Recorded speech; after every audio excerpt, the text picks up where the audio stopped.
बोल रहा है कि it is I who is am are helping the poor.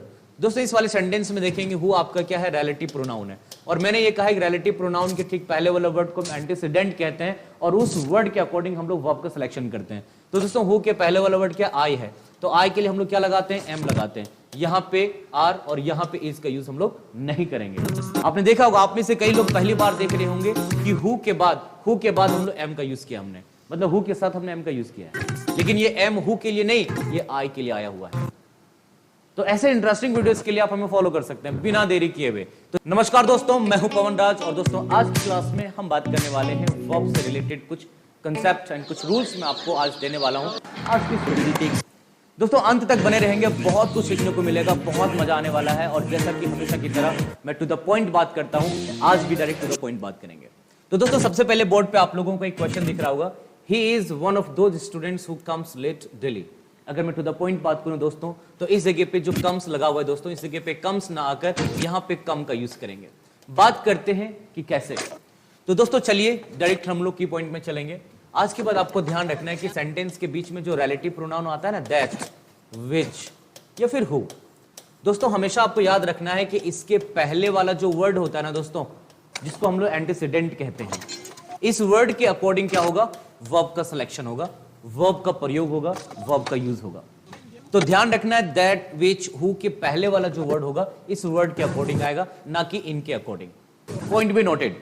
तो दोस्तों यहां पे चेक कर पाएंगे, कह रहे he is one of those students who comes late daily. तो दोस्तों हमने यहां पे कम्स को हटा के कम लगाया है, बीच में यहां पे हु आया है, दैट इज रिलेटिव प्रोनाउन। दोस्तों इसके ठीक पहले वाला वर्ड क्या है, स्टूडेंट्स है। स्टूडेंट क्या है आपका दोस्तों, यहां पे प्लूरल है। तो प्लूरल के साथ क्या होता है, वर्ब की फर्स्ट फॉर्म का प्रयोग करते हैं। तो यहां पे कम आपका क्या है, फर्स्ट फॉर्म है। चेक करते हैं और भी क्वेश्चंस को। कह रहे I have a book which is are very interesting. दोस्तों यहां पे हमने ऑप्शन दे रखा है इज भी, आर भी। फिर यहां पे देखा हमने कि रिलेटिव प्रोनाउन आया हुआ है, इसके ठीक पहले वाला वर्ड क्या है, बुक है, मतलब सिंगुलर है। तो सिंगुलर के साथ क्या लगता है, इज लगता है। दोस्तों यहां पे इज आना चाहिए।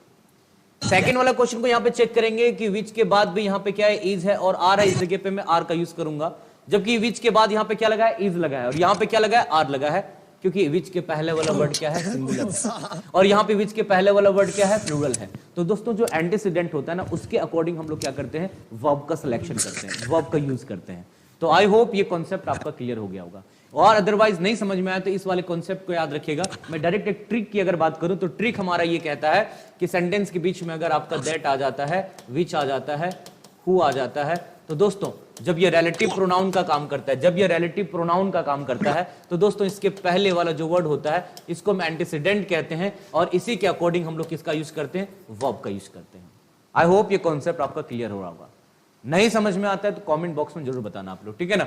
दोबारा इसके ऊपर हम लोग ये वीडियो बनाएंगे। चलते हैं नेक्स्ट क्वेश्चन की तरफ।